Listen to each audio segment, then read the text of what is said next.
মমতা ব্যানার্জি, অভিষেক বন্দ্যোপাধ্যায় একমাত্র জানেন শাহজাহান কোথায় আছেন। সিবিআই যদি মুখ্যমন্ত্রীকে জিজ্ঞাসাবাদ করেন তাহলে উনি বলতে পারবেন শেখ শাহজাহান কোথায় আছেন, কারণ 30% ভোটের জন্য উনি লুকিয়ে রেখেছেন শাহজাহানকে। আজ সিঙ্গুরে এক কর্মসূচিতে এসে বিস্ফোরক মন্তব্য করলেন হুগলির বিজেপির সাংসদ লকেট চট্টোপাধ্যায়। উড়িষ্যার শঙ্করাচার্য রাম মন্দির উদ্বোধনে যাবেন না বলে যে মন্তব্য করেছেন তার পরিপ্রেক্ষিতে সাংসদ জানান, কোথাও কোথাও শঙ্করাচার্যরাও রাজনীতির শিকার হয়ে পড়ছেন।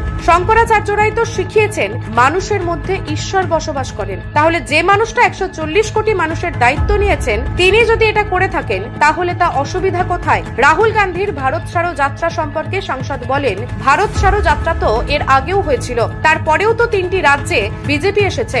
যত ভারত ছাড়ো যাত্রা করবে বিজেপি 400-র বেশি আসন পেয়ে লোকসভা ভোটে জিতবে। যেখান দিয়ে ওরা যাত্রা করবে সেখান থেকে ওদের আসন কমবে।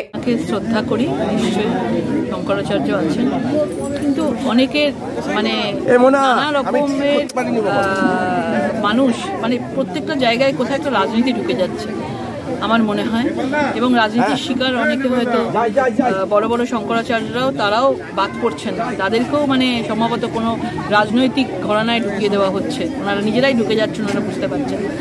এত বড় একটা জিনিস হচ্ছে এবং সেখানে আমরা সকলে, আমরা যে কোনো মানুষ, আমরা বাড়িতেও আমরা যেমন নামের নিজেরা পুজো করতে পারি, মূর্তি প্রতিষ্ঠা করতে পারি, সেখানে আজকে স্বয়ং নরেন্দ্র মোদীজি, প্রধানমন্ত্রীজি আজকে তিনি করছেন, সেখানে মানুষের মধ্যেই তো ঈশ্বর বসবাস করে।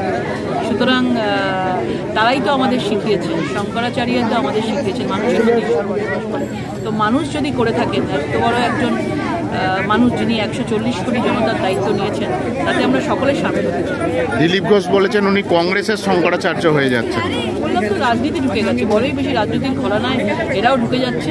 কষ্ট হয় এদেরকে যে এনারা সবসময় এত বড় একটা জায়গায় রয়েছেন, আমরা তাদেরকে ধর্ম কোনো রাজনীতির জায়গায় রাখি না, বিশ্বাসের জায়গা থেকে রাখি, এবং তারাই শেখান যে কোনো মানুষের মধ্যে ঈশ্বর বসবাস করে।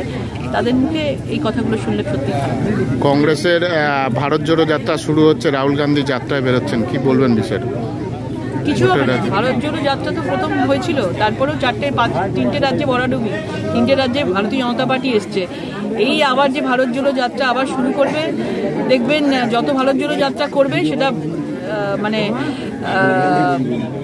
আগামী লোকসভায় 400-র বেশি আসন পেয়ে জিতবে ভারতীয় জনতা পার্টি। বিজেপির এখানে কোনো সুফল হবে না বলছেন? যতই যাত্রা করবে ততই ওদের আসন কমতে থাকবে। যেখান দিয়ে যাত্রা করবে সেখানগুলো আস্তে আস্তে কংগ্রেসের হাতছাড়া হবে। আর বিহারে অনেক শিক্ষকদের স্থায়ীকরণ করলো বিহারের সরকার। আমাদের রাজ্যে দেখা যাচ্ছে তো তারা দীর্ঘদিন ধরে আন্দোলন করছে, রাস্তায় বসে আছে যারা চাকরি প্রার্থী। রাজনীতি ছাড়া কিছু নেই বাংলা সরকারে, এরা রাজনীতি করে, এরা কোনো অ্যাকশন নেন, এরা কখনো কোনো ভালো কাজ করতে পারে না মানুষের জন্য। এরা ভোট ব্যাংকের জন্য শেখ শাহজাহানকে লুকিয়ে রাখতে পারে, এটা ভোট ব্যাংকের জন্য সাধুদের উপরে অত্যাচার করতে পারে, এবং এরা আসল সৎ কাজ যেটা বলে, হাজারের দিন বেশি হয়ে গেল, আজকে শিক্ষকরা সেখানে বসে আছে চাকরির জন্য, তাদের জন্য এদের ভাবার সময়। 10 দিন পার হয়ে গেল, এখনো শাহজাহান ধরা পড়েনি। ওই তো বললাম, শাহজাহান, মমতা ব্যানার্জি একমাত্র জানেন শাহজাহান কোথায় আছেন। মমতা ব্যানার্জি, অভিষেক ব্যানার্জি দুজনে জানেন শাহজাহান কোথায় আছে। কাউকে বলতে, ওনাদের জিজ্ঞেস করলে, সিবিআই যদি মুখ্যমন্ত্রীকে জিজ্ঞেস করে উনিই বলতে পারবেন, উনি শেখ শাহজাহানকে লুকিয়ে রেখেছেন 30% ভোটের জন্য। কারণ এখন যদি শেখ শাহজাহান ধরা পড়ে যায় তাদের ওখান থেকে ওদের ভোট কেটে চলে যাবে, সেই জন্যই উনি লুকিয়ে রেখেছেন। নিউজ আজ বাংলা, হুগলি।